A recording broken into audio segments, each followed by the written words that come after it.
بصوا حبايبي، اللهم صل على النبي على الطبق الجميل ده. طبق جميل جدا، الواناته تحفه، والخضار اللي فيه مش محتاجه تاكلي حاجه جنبيه. وطبعا ما فيش حد ما بيحبش الاكله دي. الاكله دي بتفتح النفس ومن الحاجات اللي بتاكل. طبق سلطه رنجه تحفه ما شاء الله عليه، مش مكلف خالص. خضار، شويه خضار عندك من التلاجة هتعملي الجمال والحلاوه دي. بصوا الالوانات تحفه ما شاء الله، الله اكبر عليه. تعالي بقى معايا كده عشان نشوف عملنا طبق سلطه الرنجه دي ازاي. بس قبل كل ده اوعي تنسي اللايك، اللايك اهم حاجه. تعالي بقى ندخل على الفيديو عشان نشوف عملنا ايه الطبق الجميل ده ازاي. يلا بقى. ازيكم حبايب قلبي، عاملين ايه؟ يا رب تكونوا بالف خير. النهارده ان شاء الله راجعه لكم في فيديو جديد. تعالوا نعمل مع بعض الطبق الجميل ده. طبق ايه؟ الرنجه. العنوان الفيديو باين من العنوان بتاعه. معايا هنا رنجه، انا كنت جايبه رنجه كتير وكلنا بقى لما شبعنا منها وفاضل دول، فقلت اعمل بهم ايه؟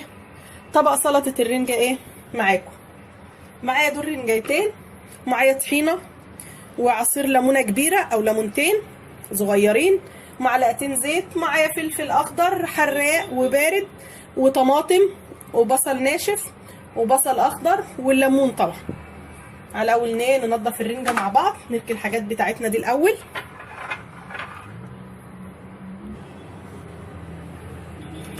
انا جبت كيس كده وفرشته عشان انضف عليه، عشان عارفين ان الرنجه ريحتها ايه ما بتروحش بسهوله. استنوا بقى راجعه لكم تاني.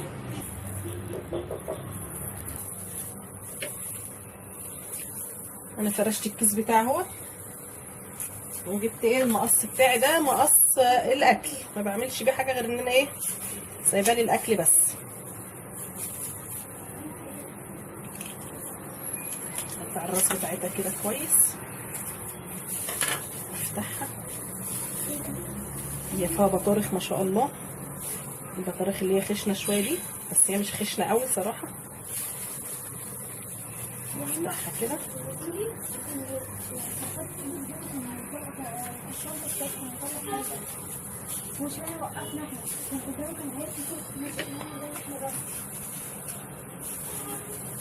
احاول اشيل الحاجات اللي عليها دي كده. نضفتها، شلت الحاجات اللي ايه ملهاش لازمه كلها. ابدا بقى ايه اشيل الجلد من عليها. بسم الله الرحمن الرحيم.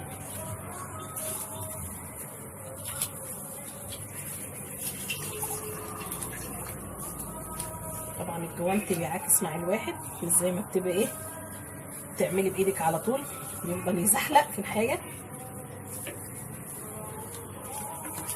يبقى انا اسهل على نفسي. طبعا كده بالسكينه.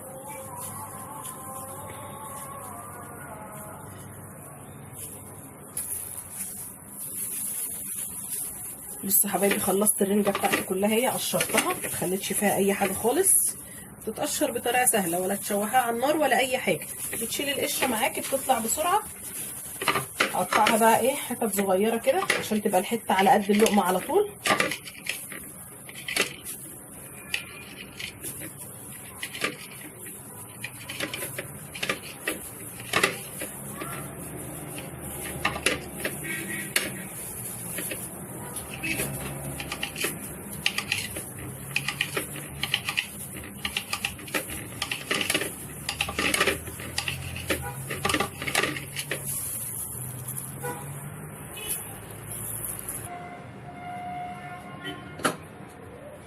كده خلصت تقطيع. هجيب بقى البوله اللي هعمل فيها ايه بقيه المكونات بتاعتي. عندي هنا عصير ليمون، وعندي معلقتين زيت، ومعايا الطحينه معلقتين كبار طحينه.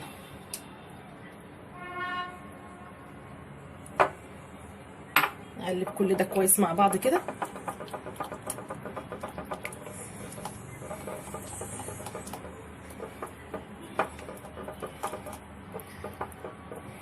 انزل بقى بالطحينه بالرنجه،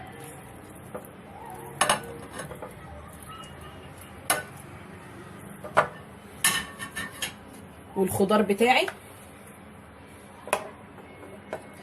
فلفل والطماطم والبصل. حط كميه الخضار اللي انت عايزاها برضو. تقللي تزودي، دي بتاعتك انتي. انا هسيب البصل الاخضر مش هحطه دلوقتي، واقلب كل الخليط ده مع بعض كده. الله على الالوان، ما شاء الله عليها.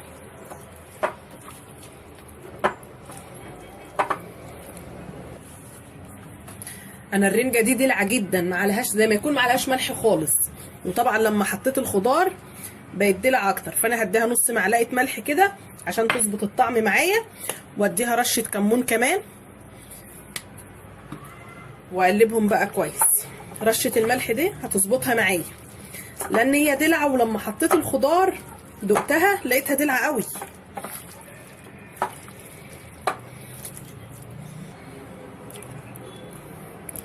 كده خلاص الرنجه اهي بعد ما حطيت عليها شويه الملح ظبطوا الطعم معايا.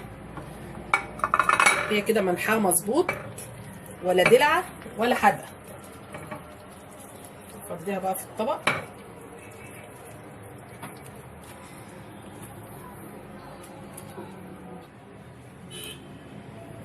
كده خلصت طبق السلطه معاك اهوت، مش محتاجه ان انت تاكلي حاجه معاه. طبق سلطه رنجه بالخضار، عيش جنب منه وزي الفل كده. ولو لقيت الرنجه بتاعتك دلعه ومش عايزه تحطي عليها ملح، ممكن لو عندك خيار مخلل تقطعي حتت صغيره برده كده وتحطي فيها، هيظبط لك الطعم اكتر. فانا عشان ما عنديش خيار زودت شويه ملح عشان يظبط لي طعمها شويه. وده كان الايه الغدا بتاعي معاكم النهارده، يا رب يكون عجبكم. تنسينيش بقى في اللايك وتفعلي زر الجرس عشان يوصل لك مني كل جديد، واترككم في رعايه الله.